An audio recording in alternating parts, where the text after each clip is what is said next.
As the polls set to close in Israel, Benjamin Netanyahu's long career as prime minister once again on the line, this time with a second snap general election in 5 months.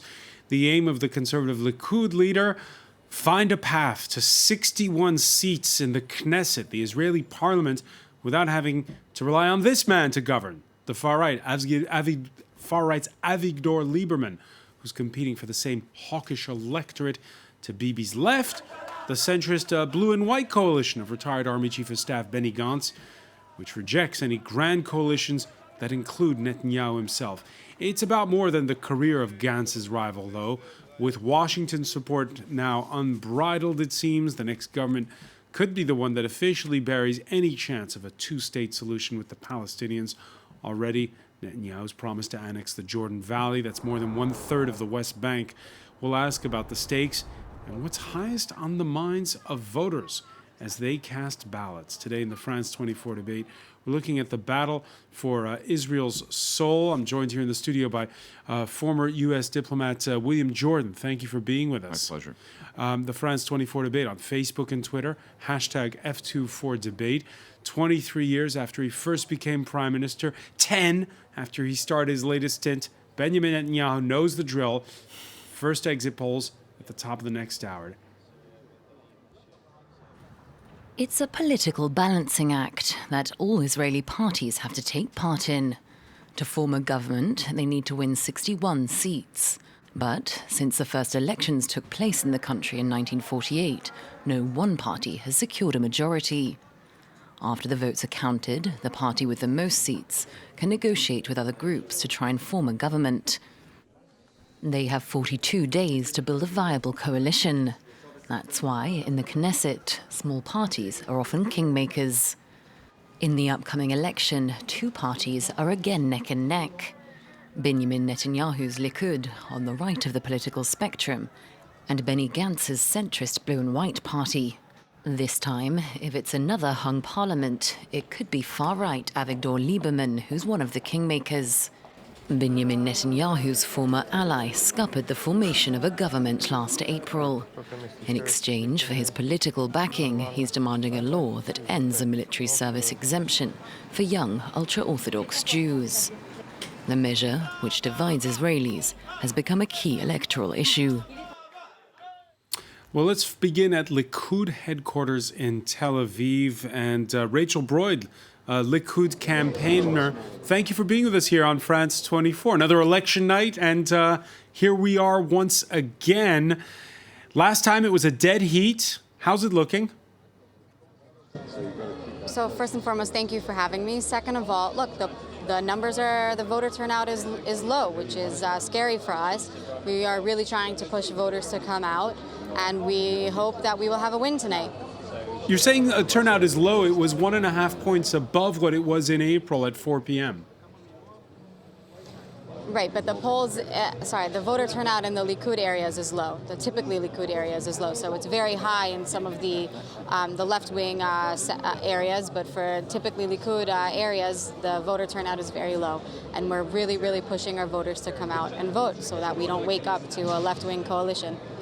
It seems as though every election that claim is made, and then when you read the numbers, it turns out that actually this is just to energize people to get to the ballot box. Look, you and I both see the same numbers. We only see the average, voter turnout, but the internal Likud data shows that in certain areas the voter turnout is low, which means that in those areas that we are trying to get our voters out, the turnout is low. So it's not just a spin to rile people up. It's real. It's facts. Our numbers are low in certain areas, and they need to increase. Otherwise, Likud won't win. How is this election different from the one 5 months ago? Well, first and foremost, we had Avigdor Lieberman last time saying that he was going to recommend the Prime Minister Netanyahu, and he didn't. And this time, he has, sided with the left-wing parties, and he's no longer someone that we can rely on to recommend the Prime Minister or join a coalition. So Likud and our natural coalition partners are really pushing to get, as was said before, 61 seats without Avigdor Lieberman. Avigdor Lieberman, his Yisrael Netanyahu only managed 5 seats the last time around. projections this time, according to polls, and which have been, well, historically inaccurate in Israel, have him definitely, though, playing kingmaker. The former defense minister, who seems to have rebranded himself as the champion of the secularist cause. Let's take a listen. Think again before you arrive at the voting station. Whoever wants to really see a unity government without ultra-Orthodox, without Messianics, without all the radicals, should think well about what they do before voting. Rachel Broyd, does he have a point that Israel needs to defend the values on which it was founded, particularly that it's a secular state? Look, balancing between the secular needs and the religious needs has always been a point of, I wouldn't say tension, but just a reality in Israel.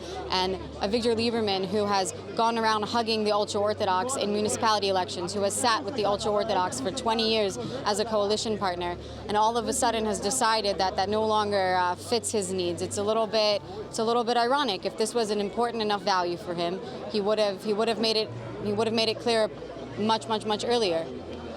Would have made it clear much earlier.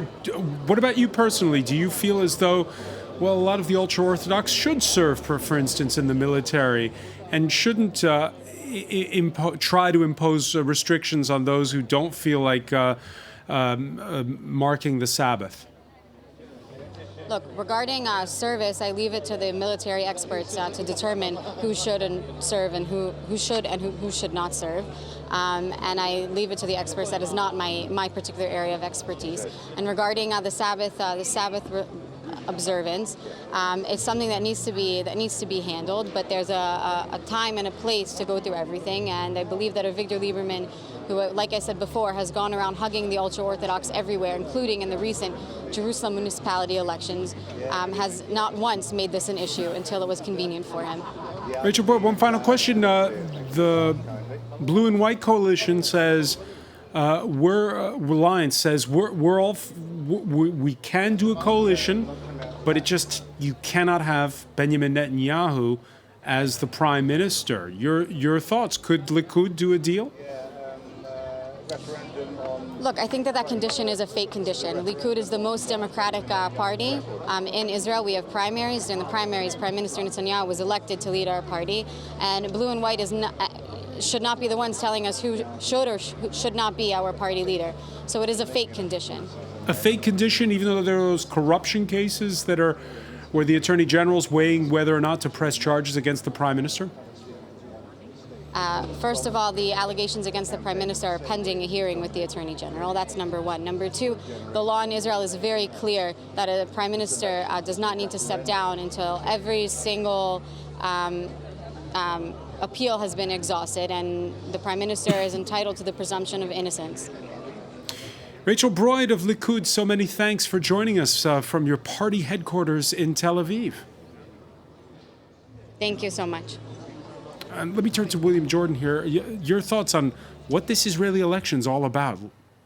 Well, I think as your discussion with Rachel Broyd just indicated, I mean, there's a lot of it's the standard political maneuvering, the fight for one or two seats to have a majority in the Knesset.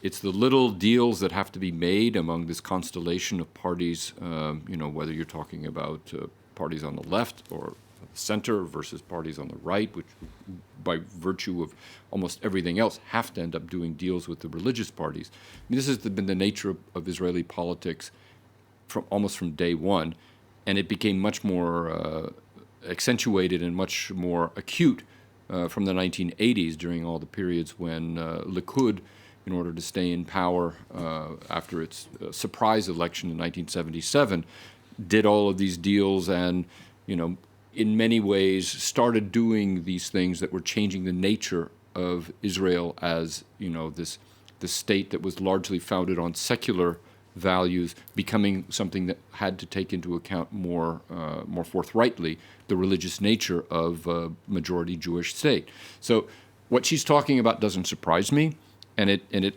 emphasizes what I think most observers have largely been making of this election, which is This has nothing to do with peace with the Palestinians. This has nothing to do with the returning to the idea of a two-state solution, or going for something else. This has to do with political maneuvering by the parties and their leaders in order, especially in the case of Netanyahu, to get personal gain in order to obtain, in his case, the prime ministership, and to be able to inoculate himself from possible prosecution, as well as the ministries that are in play, for the leaders of the various other parties. All right, we're going to pick up on that point now.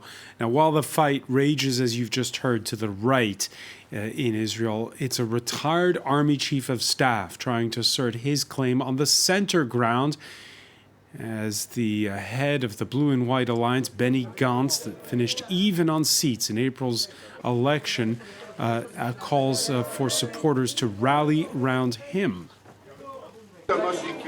We want new hope. We are voting today for change.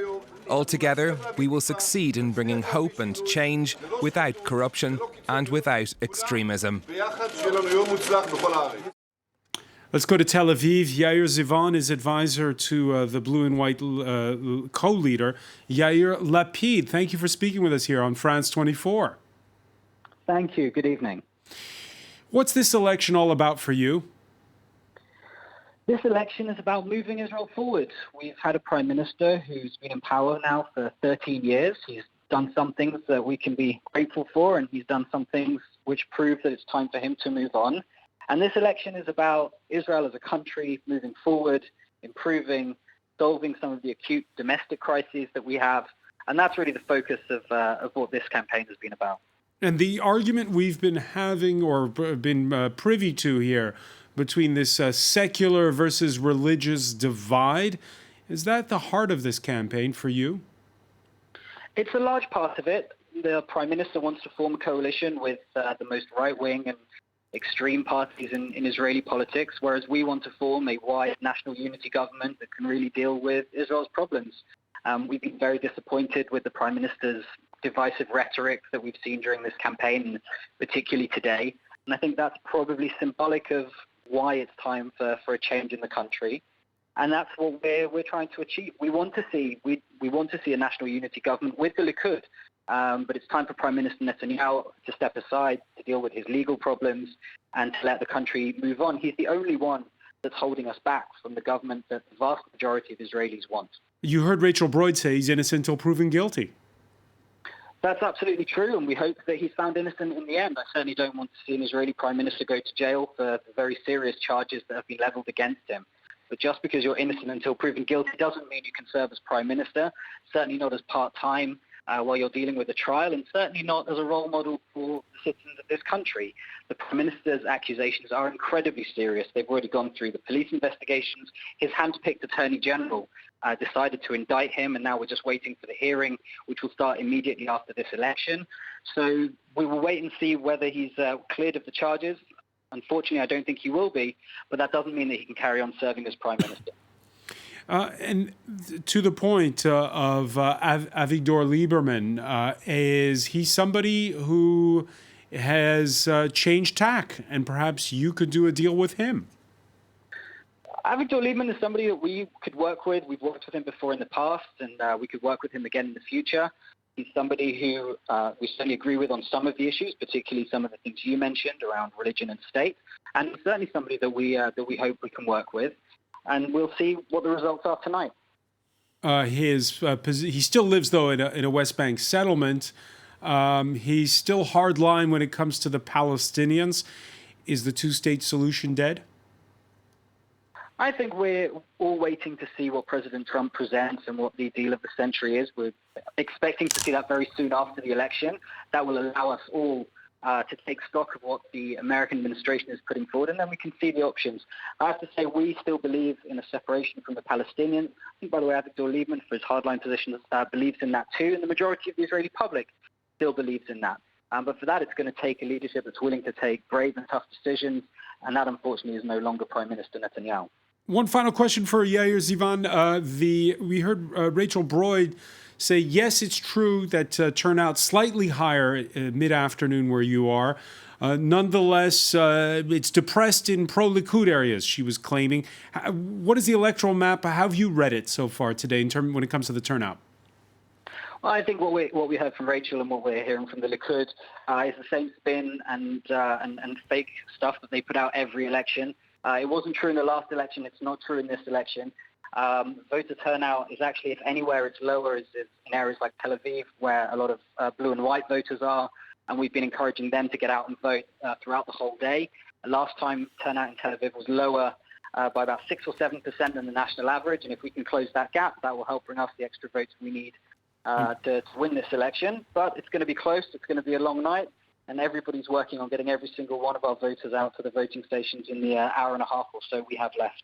Yair Zivan, many thanks for crossing to us live from Tel Aviv. Thank you. So, William Jordan, there you heard it.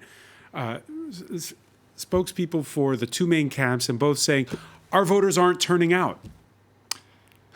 Well, there is something to be said for, you earlier in this broadcast, you were talking about, Spanish voters looking at another election, the fourth in 4 years. This is happening everywhere. I mean, Italy has been trying to avoid going back to the polls because I don't think the Italians are eager to have elections. The British, faced with Brexit, again, how many times do the British voters want to be constantly solicited on all of this? But Israel is a particular case where the electoral board's numbers show a higher turnout, and each camp is saying, yes, but it's not our voters going to the polls. Except that what keeps coming back is the same, set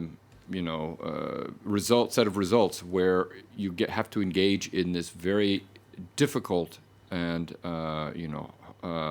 time-consuming process of forming a coalition. It becomes, like a three-dimensional chess game. And, I think people are tired of that because there is a gap of sometimes months before you have the executive in office. All right, for the next 31 minutes, it's still for those militants at different party headquarters about getting out the vote. Stay with us. Much more to come in this special edition here on the France 24 debate.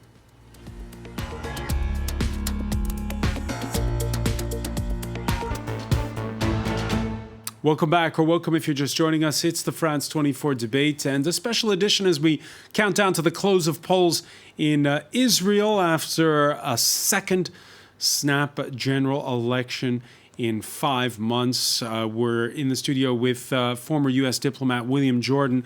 Joining us for part two of our discussion from Arlington, Texas, Brent Sasley, Associate Professor at the University of Texas at Arlington and the co-author of Politics in Israel, Governing a Complex Society. Thank you for being with us. Thank you. First, though, let's cross to France 24's Catherine Norris-Trent, who's been out and about all day this Tuesday. Catherine, as the polls look set to close, we had in part one of our discussion representatives of Benjamin Netanyahu's Likud and of Benny Gantz's Blue and White Alliance, both saying, the voter turnout, it's not good for us. Yeah, they've been playing this electoral game, if you like, of claiming that it's looking bad for their side, trying to scare their voters, many analysts believe, into going out into the polls saying, look, if we don't vote, then it's going to be bad for us. They don't want any complacency. They want to motivate their activists, their supporters, to go out to the polls. So you've had this pretty extraordinary spectacle, really, if you look at it from an outside perspective, of pretty negative, almost defeatist rhetoric coming from both Benjamin Netanyahu and Benny Gantz, as well as other political leaders. They've been out and about on the beaches of Tel Aviv, up in the north of Israel, in the markets and the bus stations here in Jerusalem, saying, you have to come out. This is looking bad for us. Netanyahu pulled what he's done before. He called an emergency meeting of his Likud party in the early afternoon, saying, we have to discuss, we have to have crisis talks, because it looks like left-wing supporters and Arab voters are coming out in large numbers, and that is bad for us. So, some say scare tactics. It looks quite familiar, but it's become a notable feature of recent Israeli elections. fear among the electorate that things are not going to go their way if they don't turn out to the polls. And how's it looking when it comes to that Israeli-Arab vote?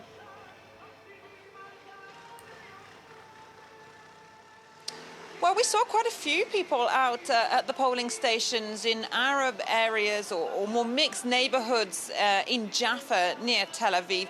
Arab voters there telling us they thought it was really important for them to come out and vote today because this could be a turning point in Israel's future. Lots of them saying that they wanted to come out even if they were dissatisfied with the state of Israeli politics because they wanted to try and put an end to the time in power of Benjamin Netanyahu. However, they're out and about speaking to other Arab citizens of Israel. Some of them say, look, I'm not going to take part in these elections. One young woman told me in Tel Aviv, look, this is a false democracy, and if I go and vote, then I'm going to legitimize this. So we're not quite sure about the overall turnout figures yet. Back in April 2019, the Arab vote, the Arab turnout stood at 49%. We're hearing it could be higher than that, but perhaps not as high as Arab politicians from the joint list of 4 Arab parties have been hoping. They'd been really hoping to try and push it and get it higher. We'll have to see how that turns out. Yeah, we'll be speaking in a minute to Nimrod Flaschenberg of the joint list. But before we let you go, Catherine Norris-Trent, as usual with every election day, there's been some politicians caught with their hand in the cookie jar.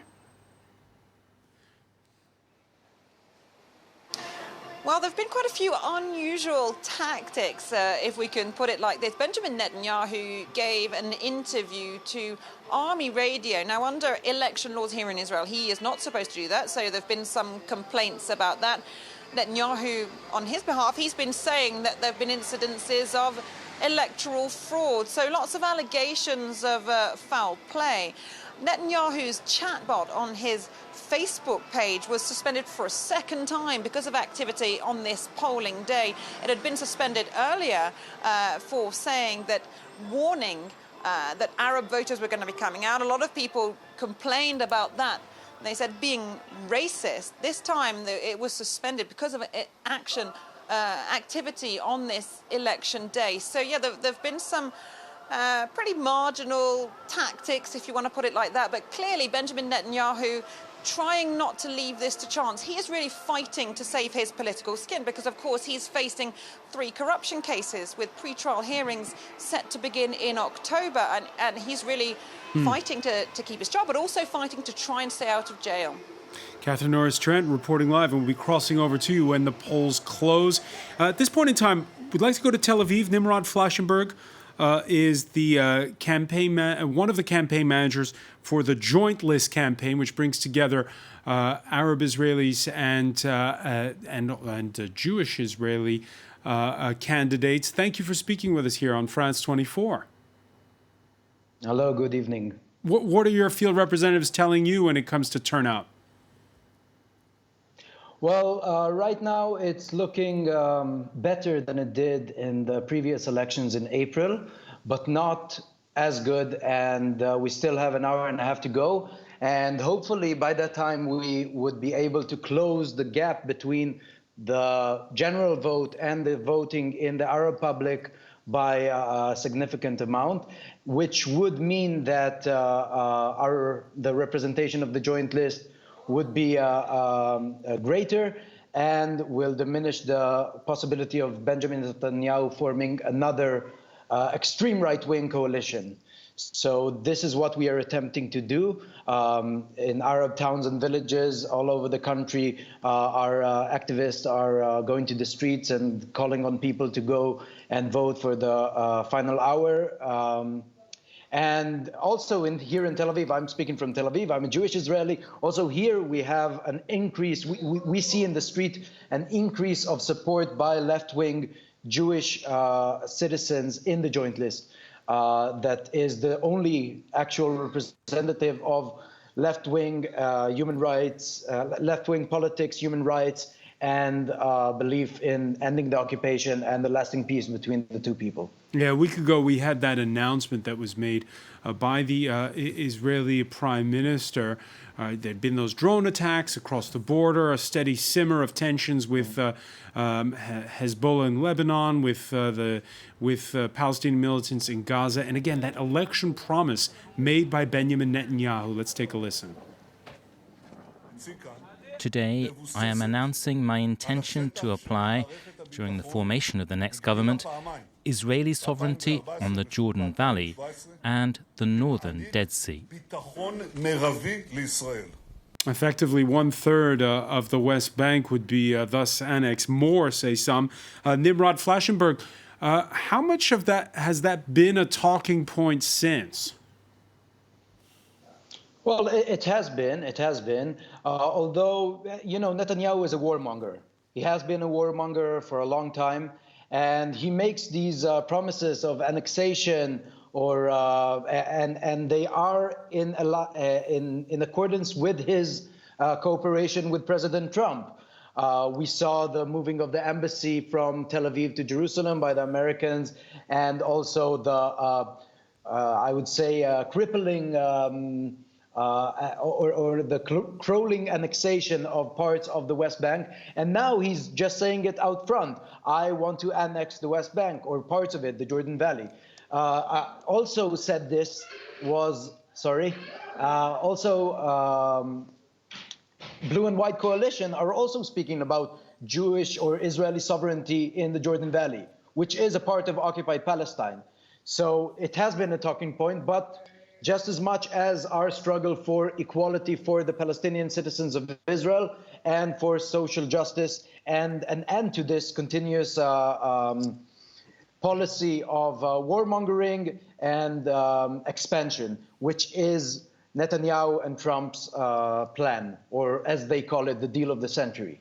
That deal of the century, would you say that it may be a little bit different as we head towards the election cycle in the United States, and especially after the recent firing of Donald Trump's very hawkish national security advisor, John Bolton?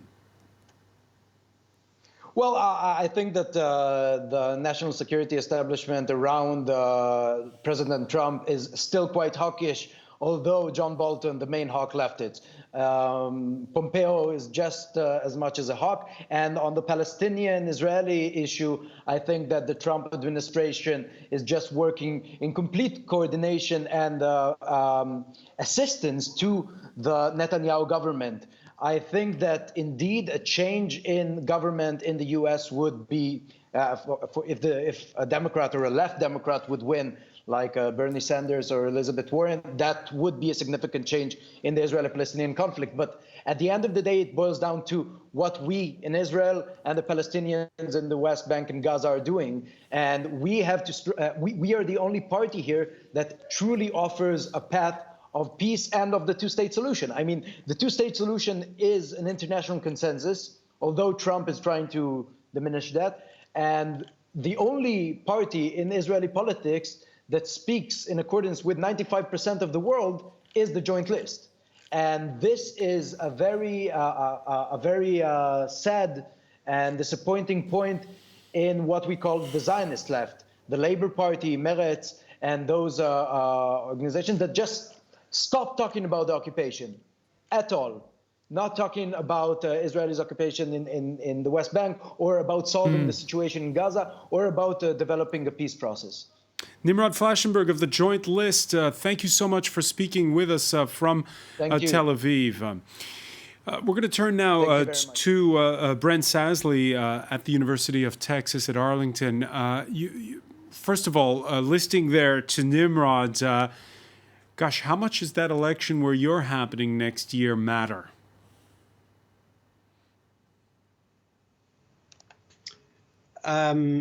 You mean, does it matter in the United States? Or no, does it matter for Israel is what I'm asking. Oh, sorry. Yes, it does. The idea, so there are pundits on both sides, and many people will argue that this election will set the future of Israel for the near term. I'm not sure that I would say it that dramatically, but I do think that given what has happened up until this point, I do think that if the right, for example, led by Netanyahu, does win enough and is able to form a coalition government, I think what we'll see is the further erosion of democratic norms.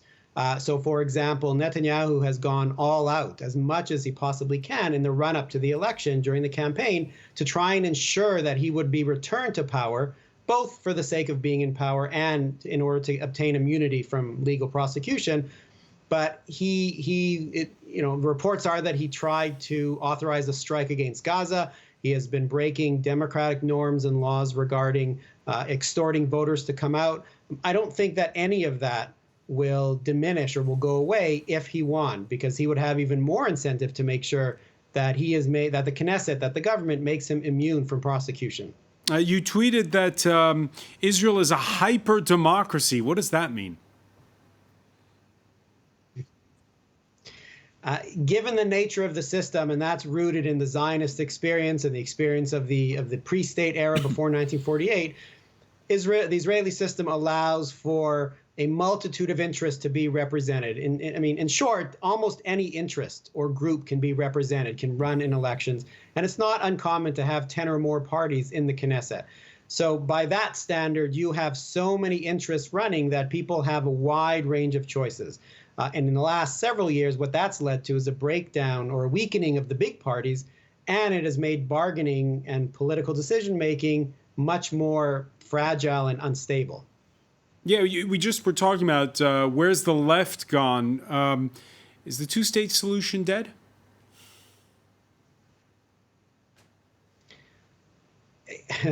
That's a tough question, because how would you know it when it is dead? But it is certainly not on the visible horizon. Israelis and Palestinians are less interested in making the necessary concessions. We know from past experience that a few key issues have always foundered all of the talks, including Jerusalem and, to some extent, the right of Palestinian refugees to return. The opposition parties, or rather those who present themselves as opposition to Netanyahu in the center or the center-right, have not, and these are the parties that are most likely to successfully challenge Netanyahu or replace him. They don't offer any alternative vision. We also know that the Palestinian leadership has been very reluctant to offer the hard concessions necessary in order to come to a compromise. So is it dead? I think I'm not so sure I would want to put it that way, but how hard is it to get back to that process? I think that's extremely difficult, no matter what the outcome of this election is. The U.S. president has so far shied away this election day in Israel from openly endorsing Netanyahu's West Bank annexation plans. The normally very pro-Israel German chancellor, she spoke out, Angela Merkel, in the company of the visiting King of Jordan. Like I said before, the German government backs an internationally negotiated peace plan in the sense of a two-state solution to solve the Israeli-Palestinian conflict. Annexations are always detrimental to peace. William Jordan, Germany loathes to criticize Israel under normal circumstances. How much do those words matter that we just heard from Angela Merkel? Well, I think there's an ongoing process of Europe trying to reposition itself vis-a-vis this issue, since the Trump administration has so closely aligned itself with Netanyahu and his hard-line version or vision of what he wants Israel to do. I think that having the King of Jordan, who has been very forthright in speaking up publicly lately about how dangerous what's going on in Israel with these elections and the possibility of a unilateral annexation of the Jordan Valley and what that could do to the prospects for peace across the board. I think that it sort of lended itself to some kind of a shot across the bow, or maybe not a shot across the bow, some kind of a signaling of concern by Angela Merkel, and I think she was speaking on behalf of the rest of the European Union, which has tried to, against all odds, maintain some hope that a return to the idea of a two-state solution framework were the basis of a long-term settlement was still there. Again, I think she was probably with the King of Jordan, who I'm sure right now is very, very worried about what happens domestically. And remember, Jordan is one of the few Arab states, I mean, Egypt being, if I remember correctly, the only other one, with an actual diplomatic relationship with Israel at this point. I mean, it ended the state of war officially. Peace with Israel has never been a popular proposition among most Jordanians. It's been something that has been tolerated, and it's been something that because King Hussein and now King Abdullah have refused to follow the Egyptian example of a cold peace, they continue to have some kind of a cordial, if difficult, relationship with Israel. But if the West Bank any part of the West Bank is formally annexed, that changes everything for the king. And so I think right now what Angela Merkel is saying, with the King of Jordan at her side, is to try to help him and others in the Arab world, signaling to the Israelis, hey, look, there is a red line here. Please don't cross it, because whatever you may think this is, however important this may be for you electorally to gain a majority, this is not going to help you in terms of your long-term future in the region. But this is all something that I think Netanyahu is totally impervious to, because like President Trump, he is totally focused on his immediate political needs as opposed to any kind of a long-term vision. Brent Sasley, here we are counting down a little over 1 hour to go before the polls close.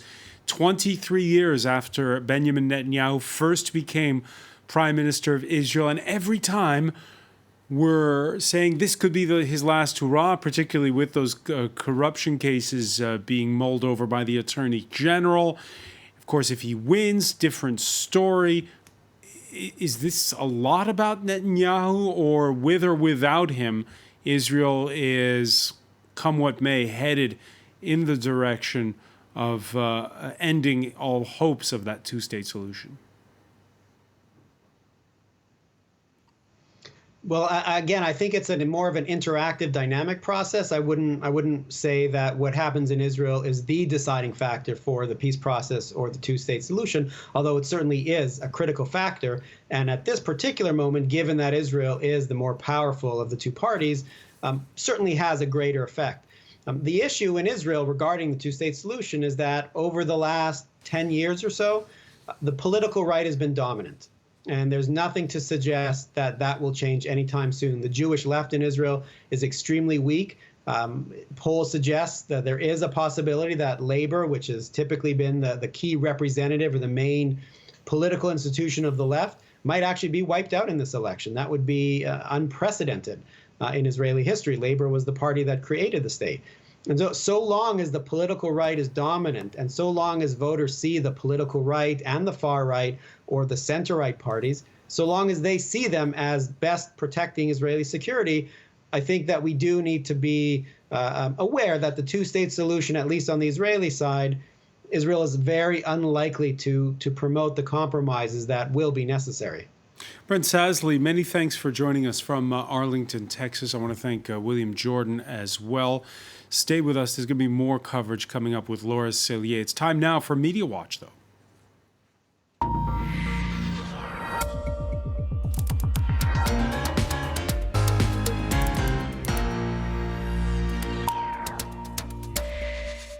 And we say hello to Emma James. Hi there.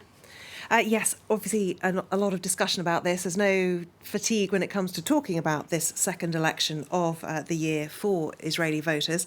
An old cartoon dating back to 2014 is doing the rounds, and it's as relevant today as it ever was, really.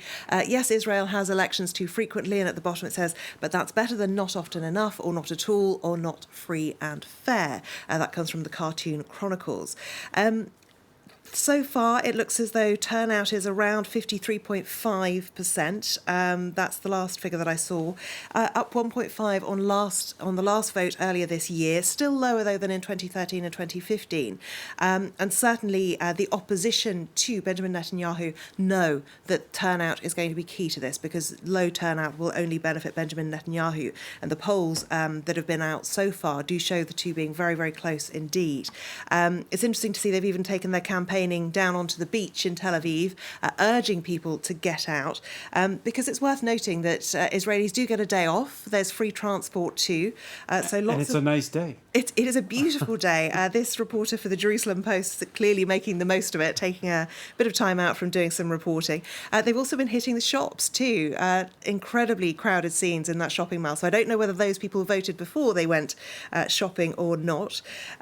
So yes, it is interesting to see that there are real concerns about the turnout.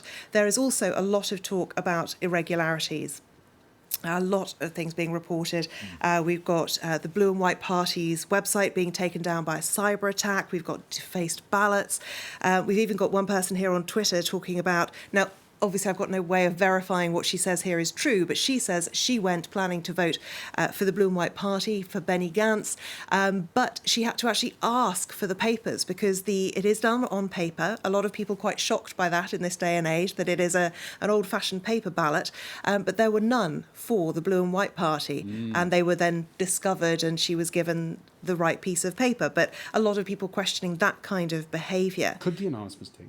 It could be an honest mistake, absolutely. There's no way of knowing, really. Another mistake came with this particular piece of information. It purports to show cameras being placed outside the Arab sector, polling stations in the Arab sector, and there are indeed cameras that have been put in there. But the reporter claimed it was face recognition technology that was going to be in use, and that's not actually true. But they have placed cameras there. The Likud party said before that they managed to lower the turnout in Arab areas by putting cameras, basically voter suppression, and it would appear that that has happened again today. Perhaps the most interesting, controversial use, really, of social media in this is that Benjamin Netanyahu he's violated three, I think, election laws today by giving 2 interviews, which it's illegal on election day, but also releasing polls, which is not allowed while the voting is going on. And it's actually his chatbot, which I found quite shocking. I don't know if I'm being terribly naive about it, but the idea that an official page for Benjamin Netanyahu actually has a chatbot on it. A chatbot is something that generates material, sends it out. It is designed to interact with real human beings. And ordinarily, if you think of chatbots, they're not being used officially. It's normally nefarious doings. But there is a chatbot that operates from Benjamin Netanyahu's Facebook page. It was actually shut down by Facebook today because of the nature of what it was doing. It was releasing polls, which is not allowed. But what's even more interesting is it's only a few days since it was last shut down. That occasion, it was using hate speech online. It sent a message. It uses Facebook Messenger to contact people directly. And it carried a message saying, voters are needed to stop the creation of a secular left-wing weak government that relies on Arabs who want to destroy us all, women, children and men, and will enable a nuclear Iran that will eliminate us. So that's clearly, a lot in one sentence. Yes, indeed. It's not necessarily the best grammar from this chatbot, but big questions to be asked about the way in which technology is being used and social media is being used for this particular election, as with so many others. All right, Emma James, many thanks, and there'll be more to come. Well, with the polls closing in a little over 1 hour's time, I want to thank our panel once again. Thank you for joining us for this special edition here in the France 24 debate.